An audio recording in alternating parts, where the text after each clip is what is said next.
Une société immobilière vient d'organiser une table ronde axée sur le refinancement hypothécaire au Gabon. C'était en présence du Premier ministre, chef de gouvernement et du ministre de l'Habitat. On en parle avec Doris Kroos-Nkulozwe, Richard Mobiwa-Massessi.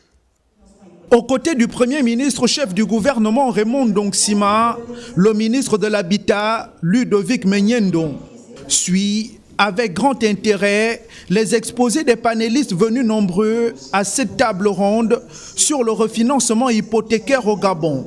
Une rencontre organisée par Trianon Homes qui revêt une importance capitale pour les autorités de la transition. Il me plaît ici également de féliciter et remercier vivement le président et directeur général du groupe Trianon Homes pour cette initiative très louable d'associer et d'impliquer le secteur privé et les bailleurs de fonds sur une question d'intérêt général. L'ensemble de vos formulations seront prises en compte en vue de permettre à cet outil d'atteindre sa cible, celle du financement de la production de parcelles et des logements au bénéfice de tous les Gabonais. Les enjeux du marché, l'étude des cas et meilleures pratiques en refinancement hypothécaire, la contribution du secteur bancaire sur la mise en place des crédits immobiliers, quelques points d'orgue de cette assise. Pour acheter un logement au Gabon à crédit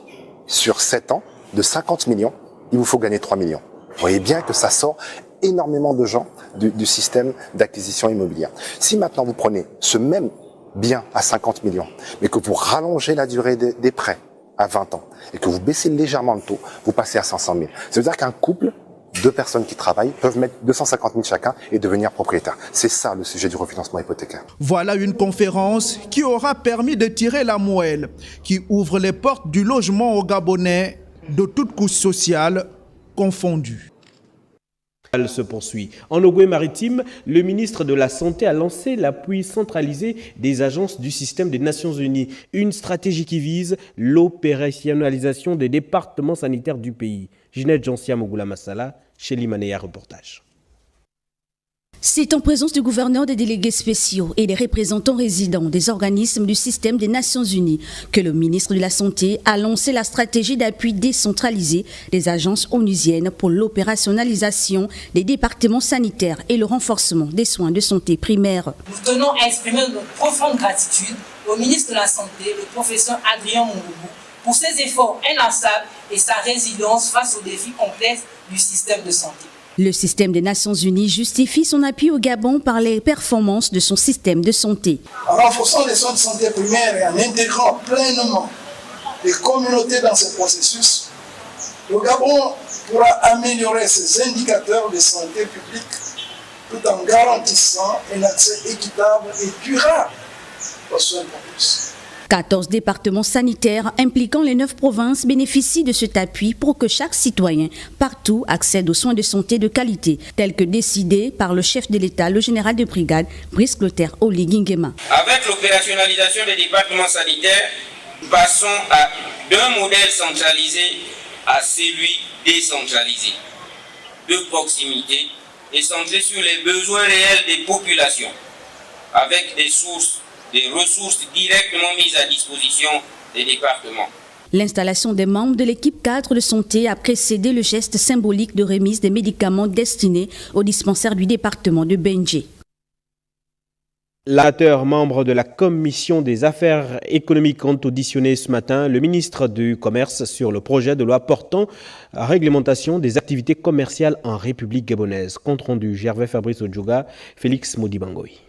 La ministre du Commerce était face aux sénateurs membres de la Commission des affaires économiques pour défendre le projet de loi portant réglementation des activités commerciales en République gabonaise. Ce texte vise l'essor de l'économie gabonaise. Vénérables sénateurs, l'objectif général de ce projet de loi est de mettre à la disposition des opérateurs économiques un instrument juridique majeur qui contient l'ensemble des règles commerciales, nationales et prend en compte l'engagement international du Gabon afin de rendre plus efficient le fonctionnement de l'écosystème économique et commercial. L'insertion des dispositions internationales directement applicables au Gabon en matière économique et commerciale vise à centraliser en un seul lieu, au profit des opérateurs économiques, l'information restée longtemps disparate, dans divers supports. Plus spécifiquement, ce projet de loi a pour objectif, entre autres, la maîtrise par l'État des circuits de production et du commerce de distribution au Gabon, une plus grande maîtrise de la traçabilité et la transparence des transactions commerciales effectuées par les opérateurs économiques, la maîtrise de l'implantation et l'urbanisme commercial, la régulation du commerce par voie électronique en tant qu'activité commerciale récente dans notre pays. Cet exposé des motifs du ministre du Commerce a permis au vénérable sénateur d'identifier quelques faiblesses qui entravent ce domaine important de l'économie gabonaise. Les vénérables sénateurs ont porté beaucoup de préoccupations, notamment sur des questions relevant de la préférence nationale sur certaines activités commerciales, des problèmes portant effectivement sur la réglementation, par exemple l'envahissement des trottoirs par les commerçants. Ce texte sera examiné au fond avant son éventuelle adoption en séance plénière. Début ce matin des travaux de l'atelier PME qui met en lumière les compétences des entrepreneurs locaux. C'est le ministre de l'économie et des participations qui a ouvert les travaux. Andy Tungi, Francis Banja, reportage. Produire un impact durable sur l'économie gabonaise, l'un des objectifs de cet atelier destiné aux PME autochtones, rehaussé par la présence du ministre de l'économie et des participations. La rencontre est un haut niveau d'échange et de partage d'expériences qui pourrait favoriser l'éclosion des petites entreprises gabonaises. L'entrepreneuriat, ce sont les jeunes. 60% de notre population a moins de 24 ans et par conséquent, dès qu'on parle entrepreneuriat, automatiquement, il y a quand même un ciblage de cette population. Le chef de l'État tient à ce qu'on les accompagne, à ce qu'on crée un cadre qui crée des opportunités. En tant que ministre de l'économie, je suis là pour matérialiser sa vision de créer une économie d'opportunités pour tous les Gabonais en prenant en compte la composante jeunesse. La BCEG est de ce fait un allié important pour les PME. C'est pourquoi elle a impliqué plusieurs personnalités du milieu du business afin de maîtriser l'art d'entreprendre. La formation en elle-même a forcément un impact durable. L'idée n'est pas seulement de remettre une enveloppe d'argent, mais vraiment d'ancrer dans le mindset de ces entrepreneurs une culture de réussite. Parce que lorsqu'on s'engage en entrepreneuriat, c'est pour réussir. Et quand on réussit, on impacte forcément de manière positive et de manière pérenne l'économie de son pays. Le programme de l'atelier se veut riche et varié. Il connaît des masterclass autour des interventions, notamment stratégie entrepreneuriale, développer son entreprise et sa marque et l'art d'entreprendre. Les opérateurs de microfinance reçus par le ministre de l'économie et des participations. Une rencontre qui rentre dans le cadre des consultations sectorielles initiées par le dit ministère pour trouver des meilleures stratégies sur l'inclusion financière et l'accès au financement des projets variés. Rodrigue Mukanzanzaï, Prestine Guayman. Comme avec la FEG et les opérateurs pétroliers, le ministre de l'économie et des participations a échangé avec les acteurs du secteur de la microfinance. Cette rencontre s'inscrit dans le cadre des consultations sectorielles initiées par le ministère afin de rééquilibrer l'économie nationale. Aujourd'hui, le rôle du secteur de la microfinance, c'est non seulement de soutenir le secteur informel, d'accompagner tous les agents économiques exclus du système bancaire classique, mais également soutenir les plus hautes autorités pour la création des petites et moyennes entreprises et des startups. L'inclusion financière, l'accès au financement pour des projets variés et les spécificités du marché public ont été au cœur des discussions. L'objectif était d'identifier les freins au développement du secteur, de réduire les taux de crédit élevés et de faciliter l'accès au financement. Il s'agit également d'élaborer des stratégies pour renforcer l'inclusion financière. Nous avons échangé et nous avons mis en place certaines stratégies pour essayer d'améliorer le cadre de la microfinance et surtout notre contribution au niveau des populations cibles pour réduire peut-être un petit peu la vie chère. Conscient des défis auxquels font face les opérateurs de la microfinance, le ministre a réaffirmé la volonté du gouvernement de la transition de proposer des solutions viables. L'objectif est de permettre aux entrepreneurs et aux PME d'accéder plus facilement au crédit. La première vague des étudiants bénéficiant d'une formation dans le domaine minier en Australie vient de s'envoler. Le ministre des Mines a assisté au départ de ces derniers en présence de Césarine Andem et Pierre Claveral et Labiogué. Une trentaine d'étudiants gabonais quittent la terre de leurs ancêtres pour une aventure professionnalisante et qualifiante en Australie, dans le domaine minier. Ici, à l'aéroport international Léon Mba de Libreville, après les formalités administratives, l'émotion est à son comble. Je me sens très bien, un peu stressé, mais le fait de laisser les parents, il y a un peu ce sentiment-là de tristesse.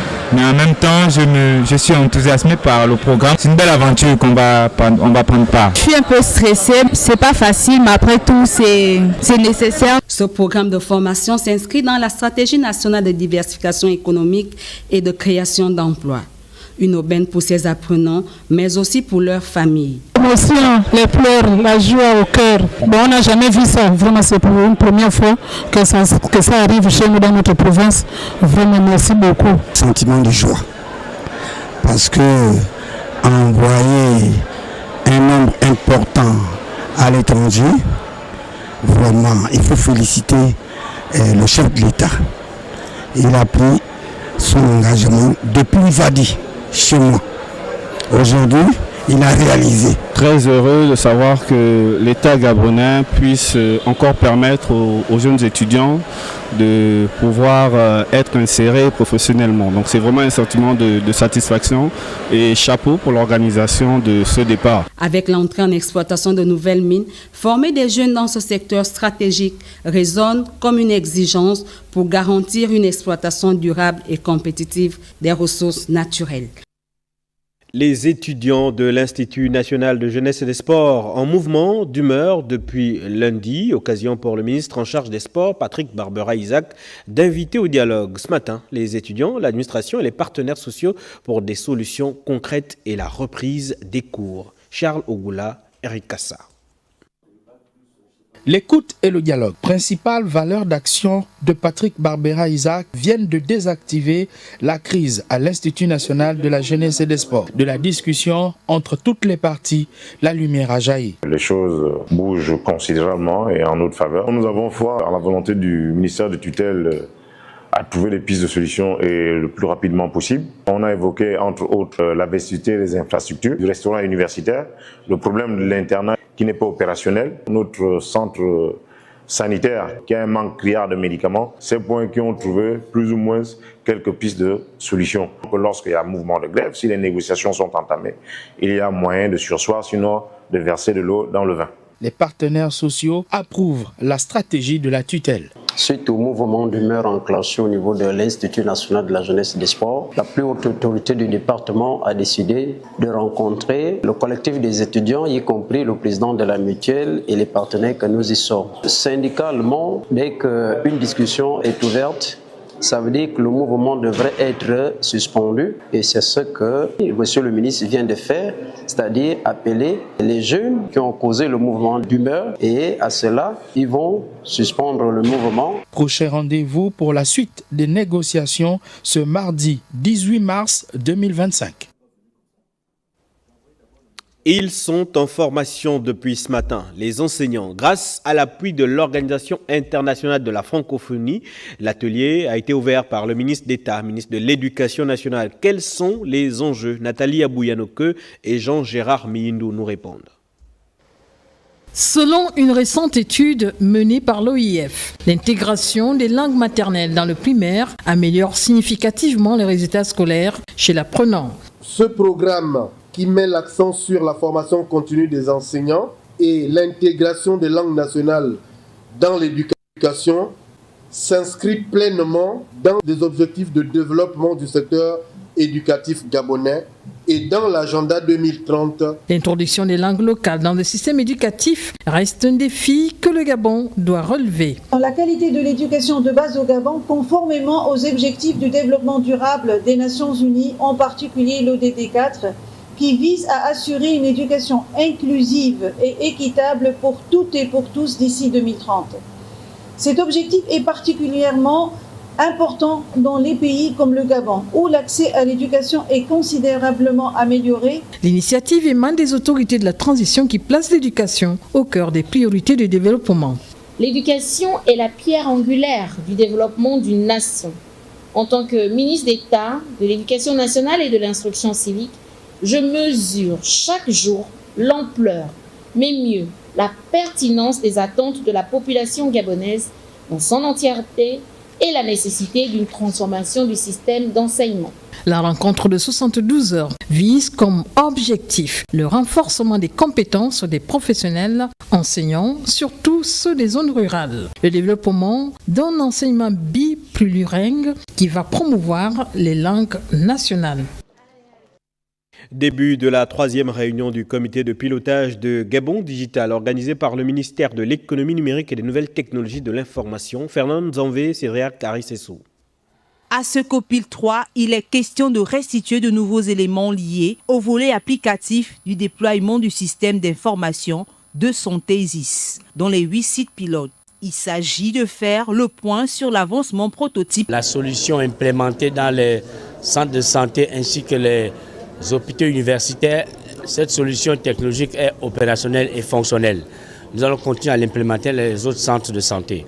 Pour ce qui est du programme Gabon Digital, la coopération avec la Banque mondiale au beau fixe, la gouvernance mise en place, à savoir le comité technique, le comité de pilotage, œuvrent en étroite collaboration pour que les institutions fermes du chef de l'État en matière de digitalisation de l'administration gabonaise arrivent à terme. Le projet e-Gabon 10 a été mis en œuvre pour renforcer le système de santé en le rendant plus performant. Son déploiement vise à améliorer la prise en charge des populations, à promouvoir des soins équitables et à renforcer la coordination des soins entre les professionnels de santé. Dès lors que nous allons recevoir la suite des financements, nous allons passer à la phase de mise en place d'un portail de services gouvernementaux, du service de paiement digitaux ainsi que le service d'identité digitale.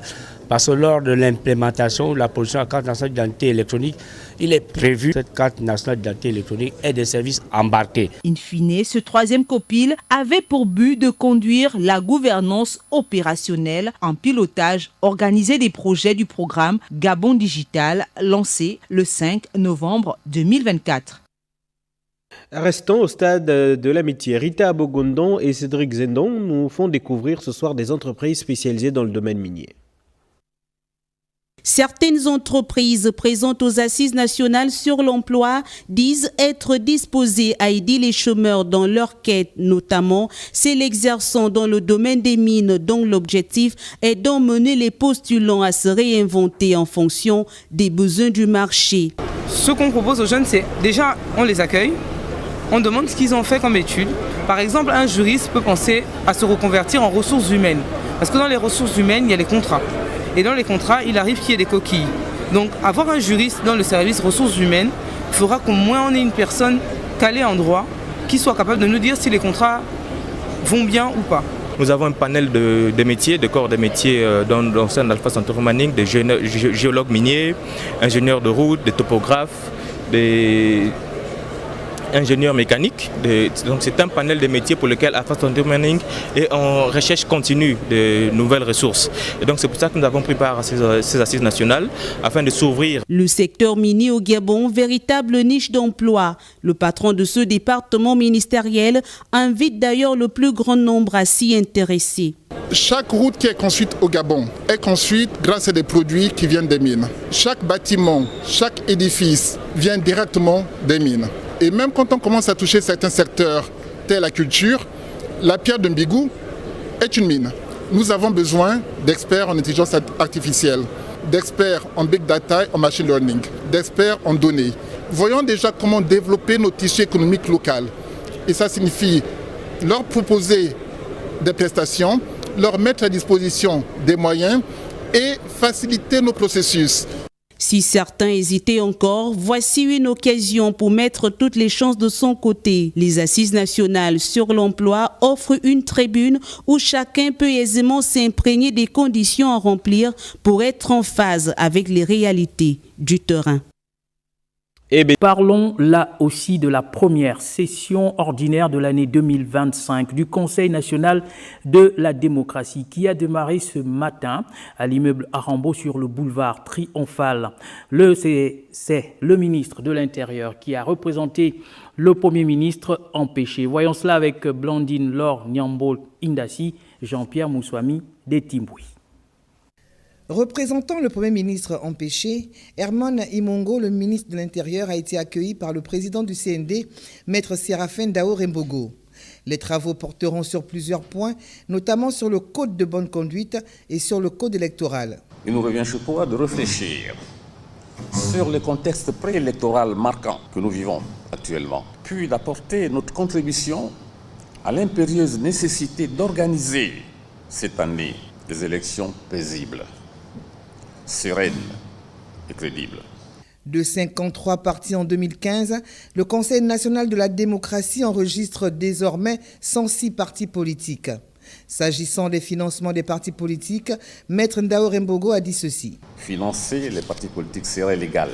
Ne pas les financer serait contraire à la loi. À propos de la présidentielle du 12 avril prochain, le président du CND s'est exprimé en ces termes. Nous avons l'habitude de rappeler que toutes les crises majeures que connaissent nos pays, pas seulement le Gabon, depuis l'avènement de la démocratie, sont toujours celles des urnes. C'est pourquoi, du reste, le Comité pour la transition et la restauration des institutions a pris le pouvoir en organisant le coup de la libération, le 30 août 2023, pour éviter une nouvelle crise. Ce coup de libération a été salué par les Gabonais et il est encore salué. Au cours de cette session, plusieurs points seront examinés, adoptés et ensuite envoyés au gouvernement, à qui il appartiendra de prendre en compte ces préoccupations qui seront posées par les partis politiques. Sur 106 partis politiques enregistrés, seuls 95 prennent part à cette session. Allons à présent suivre ce communiqué du ministère de l'Intérieur, lu ici par son conseiller en communication, Jean-Éric Djengui Mangala. Regardez. Communiqué du ministère de l'Intérieur et de la Sécurité. Dans le cadre de l'organisation de l'élection du président de la République prévue le 12 avril 2025 prochain et en application des dispositions du décret numéro 0130/PR/MIS du 11 mars 2025 organisant la prestation de serment des membres des bureaux des commissions électorales locales, le ministre de l'Intérieur et de la Sécurité informe les membres des commissions électorales locales que la Cour constitutionnelle de la transition recevra leur serment à son siège le vendredi 14 mars 2025 à partir de 10 h.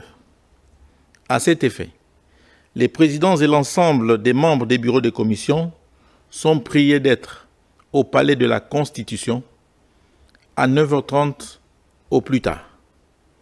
Fait à Libreville, le 12 mars 2025, le ministre de l'Intérieur et de la Sécurité, Herman Imongo. Je vous remercie.